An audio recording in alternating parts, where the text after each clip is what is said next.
Good afternoon, everyone. Welcome to the COVID-19 update for Friday, December the 18th. I'll start with some housekeeping that might bring some relief to our tireless press corps this holiday season. We're moving away from daily press conferences and instead returning to an as-needed basis. This is my 42nd consecutive weekday press conference this fall and my 155th COVID-19 press conference since the beginning of this pandemic. I can promise that you'll still be hearing from Dr. Ezike and me often as we provide regular updates on vaccine distribution, the status of our regions in the Restore Illinois plan, and general statewide COVID-19 trends. It's important to Dr. Ezike and to me that we communicate regularly about the pandemic to the public as the situation evolves. As of this morning, for example, I'm pleased to report that over 17,000 Illinoisans outside of Chicago have received their first vaccine dose to prevent COVID-19, up from 3,500 I announced yesterday. Also, since we last spoke, the FDA's Independent Vaccine Advisory Committee offered its endorsement of the Moderna vaccine for adults 18 and over, just as it did for the Pfizer model last week, in that case for adults 16 and over. Per FDA data, this Moderna vaccine is 94.1% effective after 2 doses 4 weeks apart, nearly identical to the 95% rate of the Pfizer vaccine after 2 doses 3 weeks apart. And it's proven very safe in clinical trials. Historically, the FDA rules in the direction of these panels, and we expect their endorsement as soon as today. Our own vaccine advisory panel is poised to review all available FDA data. Assuming a favorable outcome and based upon the federal government's likely delivery schedule, Illinois hospitals can expect their Moderna shipments sometime early next week. This is yet another very, very exciting development, and it reinforces and it brightens the light at the end of the tunnel for all of us who have been fighting through COVID-19. As December comes to a close, and as the deadline to fully allocate our federal CARES funding approaches, I want to provide an overview of where we have invested those dollars to support working families and small businesses, beyond just the reimbursement of expenses for our state response like PPE and setting up testing sites. For much of the last year, we have had to completely revamp the state government in response to this pandemic, with agency staffers working around the clock to figure out new and sometimes very innovative ways to deliver services remotely and to implement new programs to meet enormous needs that were truly impossible to foresee a year ago. Over the summer, in partnership with the General Assembly, I announced a series of programs dedicated to supporting our small businesses and our working families who have been hit hard by the economic impacts of COVID-19, and structuring each with a significant focus on equity, ensuring that disproportionately impacted areas receive their fair share of support. I'm especially proud to say Illinois led the nation in ensuring that our CARES Act dollars went to the front lines of the economic dislocation impacting the lives of the people we serve. We're only the 6th largest state by population, but Illinois launched the largest housing assistance program and the largest small business assistance program in the country. To date, we've awarded $190 million in rental assistance, supporting more than 38,000 renters suffering financial hardship from the pandemic, and $84 million in emergency mortgage funds to help nearly 9,500 homeowners stave off foreclosure. The grants went directly to landlords to pay rent and to mortgage service providers to pay mortgages, which has maximized the number of those dollars in stabilizing our housing market and our communities. When these programs were launched last August, the goal was to assist 40,000 renters and homeowners with $300 million in aid. But with additional coronavirus relief funds from my administration, we extended our reach and assisted even more families across Illinois. By the end of this month, we will have provided $325 million in emergency housing assistance to 54,500 renters and homeowners across the state. Everybody deserves to have a roof over their heads, especially in a pandemic. And I want to thank the Illinois Housing Development Authority for their work to make a difference in the lives of so many people.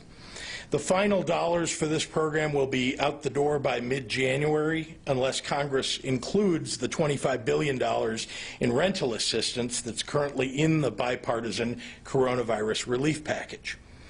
I'm regularly pushing Congress to give more help to families in Illinois. If additional federal assistance passes the U.S. House and Senate and becomes law, expect additional rounds of emergency rental assistance in the near future to help give relief to those who were unable to previously take part in this critical program. I also directed $90 million in CARES funding for a total of $275 million to increase the number of families eligible to receive emergency assistance for rent, for food, for temporary shelter, utility bills, and other essential services through our low-income home energy assistance program and our community services block grant program. These programs have supported more than 155,000 Illinois families. To families seeking assistance to pay your bills, please visit helpillinoisfamilies.com to learn if you're eligible to submit an application.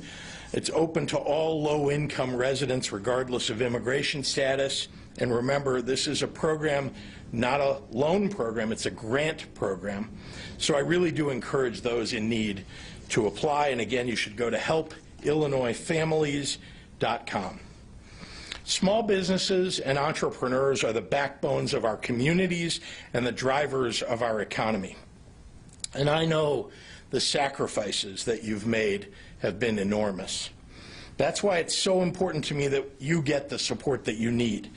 Our business interruption grants, ranging from $5,000 up to $150,000, have a targeted focus on the small businesses that truly need help. 85% of our grants have gone to businesses with annual revenues of $1 million or less. To date, we've awarded over $214 million in grants to more than 7,500 businesses in southern Illinois, in central Illinois, and in northern Illinois. This funding has been deployed in more than 500 communities to small businesses, including restaurants, retail, event spaces, arts venues, hair salons, museums, and much, much more.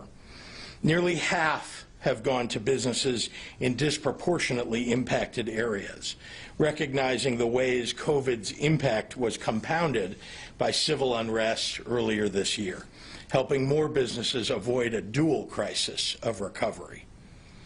Given the limited funding available and the high volume of applications received, DCEO has closed the latest round of BIG BIG grants with the hope that federal support will allow it to reopen applications. The state will continue to focus on reviewing applications that have already been submitted and making additional awards over the next several weeks. We will notify all BIG applicants who will receive an award by December 30th. And with a separate $270 million of our business interruption grant program dedicated specifically to assisting child care providers, our $540 million small business grant program is the largest in the nation. It operates with a laser-like focus on helping working families, especially working mothers, through this pandemic. Finally, as hard as this pandemic has been on state governments' finances, we know that local governments have suffered mightily by COVID's impact too. $250 million has been focused on reimbursing local governments outside of Cook and the Collier counties that didn't receive direct support from the federal government for their COVID-19 expenditures. Things like overtime pay for first responders or PPE. We have now sent out more than $129 million to over 700 local governments, with another $30 million still in the pipeline. It's not too late to claim costs through this program. The state of Illinois and DCEO continue to urge local governments to take advantage of their allocation and to leave no costs on the table. The program will continue accepting applications for eligible expenses through January 31st. All of these efforts amount to a unique and historic effort in Illinois to mitigate this virus's devastating effects on the health and livelihoods of the residents of this state. While there is so much need that is still unmet and for which we need further support from Congress, Illinois has been a leader in protecting workers and small businesses with our CARES Act dollars. I'm proud to lead a state government that is committed to making a difference wherever we can and with whatever we have. So thank you, and now I'd like to turn it over to our Director of the Department of Public Health, Dr. Ngozi Ezike. Doctor.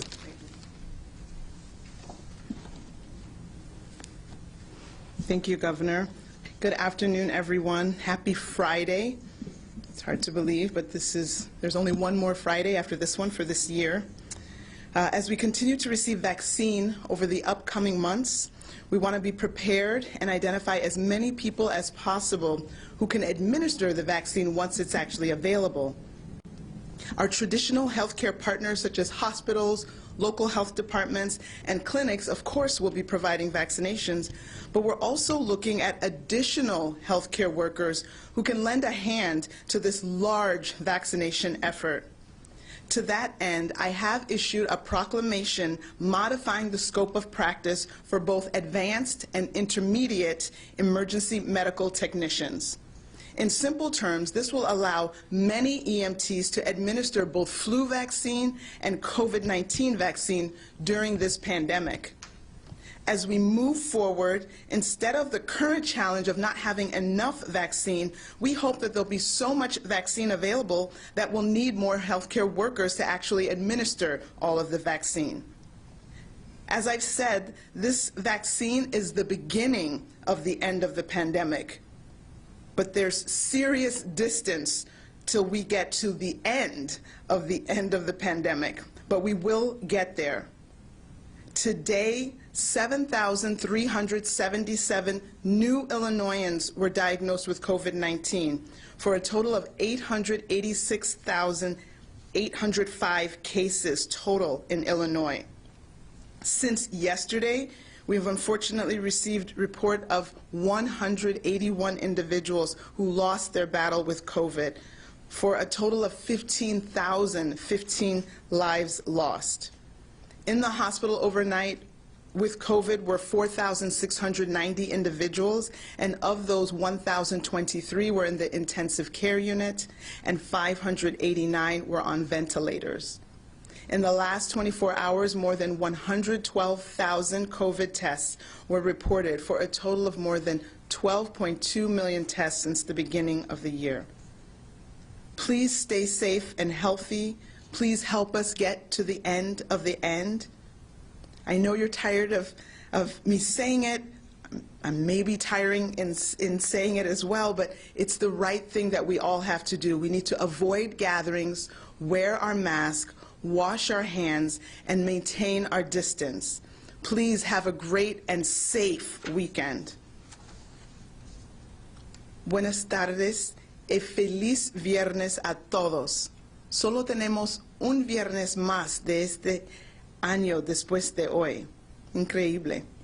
A medida que continuamos recibiendo la vacuna COVID-19 durante los próximos meses, queremos estar preparados y identificar la máxima cantidad posible de personas que pueden administrar la vacuna una vez que esté disponible. Nuestros socios tradicionales de atención médica, como hospitales, departamentos de salud pública y clínicas, administran vacunas, pero también estamos buscando otros trabajadores de salud que pueden ayudar con las vacunas a gran escala. Con ese fin, he emitido una proclamación que modifica el alcance de la práctica para los técnicos médicos de emergencia avanzados y intermedios. Esto permite que los técnicos de emergencias médicas que administren la vacuna contra influenza ahora hagan lo mismo con la vacuna COVID-19 durante esta pandemia. A medida que avanzamos, en lugar de no tener suficiente vacuna, esperamos que haya tanta vacuna disponible que necesitemos más trabajadores de salud para administrar la vacuna. Como he dicho, esta vacuna es el principio del fin de la pandemia, pero no hemos llegado al final. Todavía hay un largo camino por recorrer. Se ha diagnosticado el virus de COVID-19 a 7,377 nuevas personas para un total de más de 886,000 casos aquí en Illinois. Desde ayer hemos recibido informes de 181 personas con COVID-19 que han muerto por un total de más de 15,000 vidas perdidas solo aquí en Illinois. 4,690 personas estuvieron en el hospital durante la noche con COVID-19. De ellos, 1,023 pacientes estaban en la unidad de cuidados intensivos y 589 personas estaban en ventiladores. En las últimas 24 horas se han informado más de 112,000 resultados de pruebas de COVID-19, para un total de más de 12,2 millones de pruebas aquí en Illinois. Por favor, manténgase segura y saludable. Evite las reuniones y usa su máscara. Y ten un saludable fin de semana. Gracias para su apoyo. And with that, I'll turn it back over to Governor Pritzker. Thank you very much, Dr. Ezike, and happy to take members of the media, their questions. Yeah, I just have 3 questions for you and one for Dr. Ezike. Now that we're heading away from daily briefings, does that mean that we're heading in the right directions when it comes to cases, hospitalizations, and ICU capacity? Well, let's be clear, we are, in terms of cases, in terms of hospitalizations, in terms of ICUs, those numbers do seem to be heading in the right direction. Okay. Yeah. You've asked Illinoisans not to travel this winter break unless necessary. What are your plans with your family, and will you be staying in Illinois? I'll be staying in Illinois. We have vaccine distribution. We are still undergoing this crisis of the potential surge, and my plans are unchanged from what I did at Thanksgiving. Okay. Last question, Drew. Since Regions 6 and 9 should be falling back into Tier 2, they said that they followed the rules, they should be rewarded with more freedoms, and if not, some say that they'll lose trust in you. Why do you keep moving the goalposts? Because they work so hard to be sure that they could try and open up restaurants and bars. Well, first of all, we're very glad that things are moving in the right direction. We're also concerned the numbers have not come down as precipitously as we would have liked to have seen by now, and so that's of great concern to us. We're still seeing 7,000, 8,000, 9,000 cases every day, and we still have a positivity rate that's far from the WHO recommended 5%. Having said that, it's certainly our intention as we get through these holidays to begin to look at, without having holidays ahead right after the new year, to get to reducing the tiers for various of our regions, but very much appreciate that everybody, remember the reward here ultimately is we have fewer people getting sick and fewer people dying, and we of course want to allow businesses to do more as soon as we possibly can. Okay. Dr. Ezike, can I ask you 2 quick questions? And this comes from one of our listeners.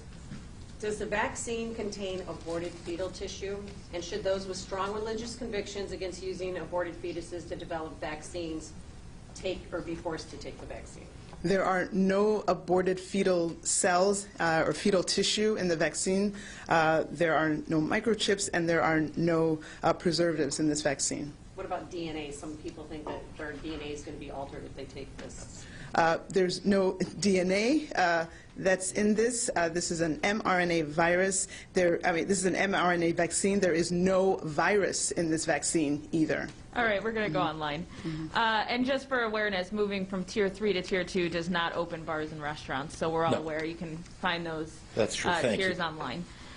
Jim Haggerty at the Rockford Advocate. Dr. Ezike, can you comment on the misinformation surrounding the COVID-19 vaccine, such as that it causes Bell's palsy or other harmful side effects? Excuse me, stuck. I'm going to keep this on because it doesn't want to come off. So we have seen, you asked about Bell's palsy and what else? Just any other harmful side effects? Yeah. So again, we have the information that's available from the trials that have occurred for the Pfizer vaccine. We're going to know a lot more about the Moderna vaccine as well. I think in terms of Bell's palsy, that is not a recognized known side effect. I think there is a certain amount of Bell's palsy that will happen in the community because it's something that does occur, some very unexpectedly sometimes. And so if it were to occur in the person who had a vaccine, you'd have to try to distinguish whether this is something that could happen as the chance occurrence or if it's related to the vaccine. And so at this point, we don't have that as an established side effect of this vaccine. We will continue to learn more about this virus as more and more individuals, as millions and millions of people get this vaccine. James Stratton at WREX, I know you just addressed this, but I'll just ask it again. According to the state's website, Region 1 meets all of the requirements to drop from Tier 3 to Tier 2. Why hasn't it dropped to Tier 2, and or when is that coming? Well, as I said several weeks ago, as we have moved along, since the surge hit us, it's important for us to get the right trajectory of cases and hospitalizations and ICUs and to make sure that we get to the right level. Remember, there are still many, many hospitals around the state that have limited ability to take in new ICU patients or even new hospitalizations. And so we're trying very hard to bring it down all across the state before we start to relieve the regions from Tier 3 to Tier 2. And once again, to the point made earlier, bars and restaurants would not reopen under Tier 2 from Tier 3. So there's a ways to go. If you go to our website, IDPH's website, you can find all of the metrics that we set out for moving from Tier 3 to Tier 2, Tier 2 to Tier 1, and then back to Phase 4, which will tell you exactly what would open up in each of those tiers. Charlie Meyerson at ChicagoPublicSquare.com. Can you shed any more light on the reasons for the anticipated shortfalls in the delivery of vaccine to Illinois and other states? I wish I could shed more light. The federal government has really been mum on this.